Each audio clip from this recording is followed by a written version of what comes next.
नमस्ते। हाल ही में ना फ्रांस के राष्ट्रपति ने एक ऐसा बयान दिया है जिसने पूरी दुनिया में हलचल मचा दी है। उन्होंने कहा कि भारत कभी भी एक वैसल स्टेट नहीं बनेगा। अब ये वैसल स्टेट क्या होता है और ये बात इतनी जरूरी क्यों है? चलिए आज इसी को समझते हैं। तो ये पूरी कहानी शुरू होती है फ्रांस से। वहाँ एक ऐसी जियोपॉलिटिकल घटना हुई जिसने इस पूरी बहस को जन्म दे दिया, और यही आज हमारी चर्चा का मेन पॉइंट है। तो फ्रांस के प्रेसिडेंट इमैनुअल मैक्रोन ने कहा, भारत एक वैसल स्टेट नहीं बनेगा।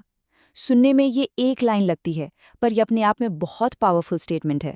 उन्होंने साफ साफ कह दिया कि भाई भारत किसी का गुलाम नहीं बनेगा। ये एक सीधा और बहुत ही दमदार मैसेज है पूरी दुनिया के लिए, जो भारत की इंडिपेंडेंट पोजीशन को दिखाता है। लेकिन सवाल ये है कि उन्होंने ये कहा क्यों?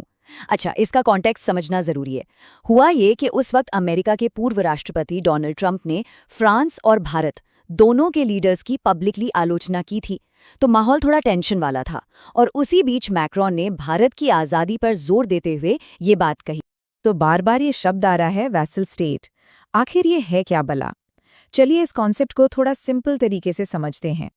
देखिए, वॉसल स्टेट एक ऐसा देश होता है जो कागजों पर तो पूरी तरह से इंडिपेंडेंट है, आज़ाद है, लेकिन असलियत में उसके जो बड़े फैसले हैं, जैसे कि फॉरेन पॉलिसी क्या होगी, डिफेंस के मामले, एनर्जी किससे खरीदनी है, ये सब कोई और पावरफुल देश कंट्रोल करता है। वो देश सिर्फ अपने अंदरूनी मामले जैसे स्कूल चलाना, सड़कें बनाना, बस यही सब देख पाता है।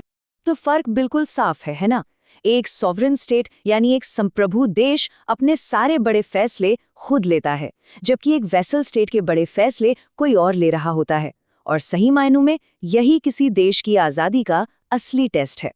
अगर एक मॉडर्न एग्जाम्पल की बात करें तो पाकिस्तान को अक्सर इसका एक क्लासिक उदाहरण माना जाता है।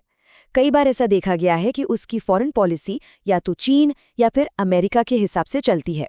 चलिए अब बात करते हैं भारत की, जो इस वैसल स्टेट वाले मॉडल से एकदम अलग अपने इंडिपेंडेंट रास्ते पर चल रहा है।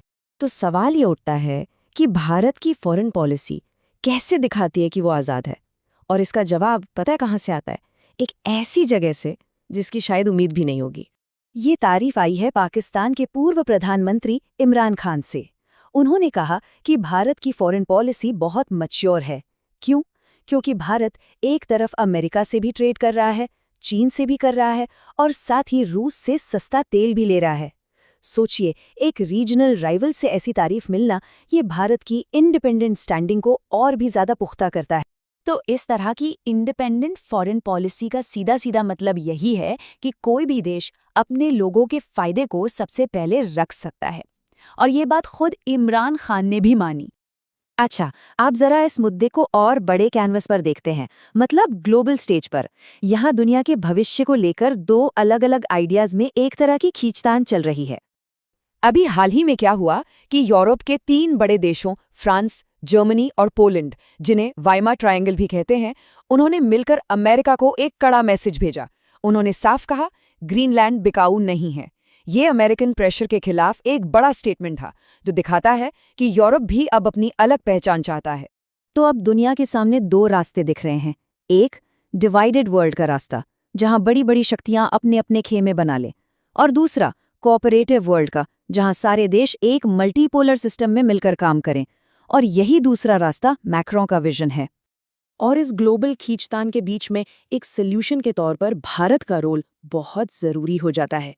प्रेसिडेंट मैक्रोन जैसे वर्ल्ड लीडर्स का मानना है कि भारत एक ऐसी यूनिक पोजीशन में है जो दुनिया के इन अलग अलग खेमों को आपस में जोड़ सकता है।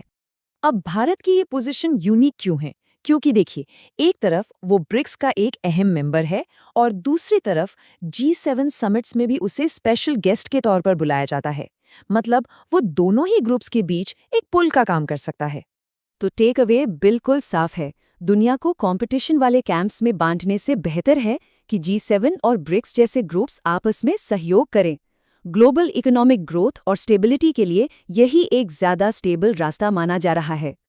और आखिर में एक सवाल सबके लिए कि इस बदलते हुए पावर डायनामिक्स के दौर में क्या देश वाकई में एक ब्रिज बन सकते हैं, या फिर आखिर में सबको कोई ना कोई साइड चुननी ही पड़ेगी?